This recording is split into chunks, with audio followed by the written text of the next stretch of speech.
এই প্রিয় বাংলাদেশ যারা স্বর্গগত তারাও জানে স্বর্গ থেকে প্রিয় মাতৃভূমি। এই মহেশখালী বড় বৈচিত্র্যময়, ঐতিহ্যের ধারক এই মহেশখালী। সারা বাংলাদেশ জানে এই মহেশখালীর পান, ধান, লবণ, চিংড়ি এবং শুটকি বাংলাদেশ বিখ্যাত, বিদেশেও রপ্তানি হয়। সেই ঐতিহ্যের উত্তরাধিকার আপনারা। সাথে যুক্ত হয়েছে সমুদ্র সম্পদ, ব্লু ইকোনমি।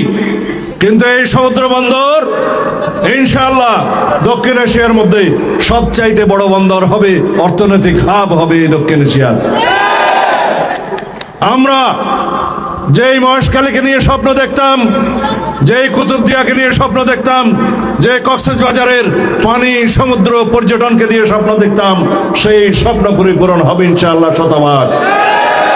দরকার শুধু আপনাদের সমর্থন, সারা বাংলাদেশের সমর্থন, ধানের শীষের পক্ষে সমর্থন, এদেশের গণমানুষের পক্ষে সমর্থন, স্বাধীনতা এবং সার্বভৌমত্বের পক্ষে সমর্থন। আমরা এই দেশের সকল জনগণ একমত। আন্তর্জাতিক বিমানবন্দর লই পৃথিবীর একখান গুরুত্বপূর্ণ দক্ষিণ এশিয়ার সমুদ্র বন্দর লই যোগাযোগ ব্রিজ বানানো করিব না। তোমার দাবি কেউ তার দাবি। এই এলাকার সকল নেতৃবৃন্দ, আমার ভাই আবু বকর সিদ্দিক, কুতুবদিয়া নুরুল বশর চৌধুরী, মহেশখালীর আলমগীর ফরিদ, সবাই ঐক্যবদ্ধ। এখানে জনাব আলমগীর ফরিদকে আপনারা ধানের শীষে নির্বাচিত করলে, ধানের শীষে ভোট দিয়ে নির্বাচিত করলে আমি মনে করবো আমি এমপি হয়েছি এখানকার।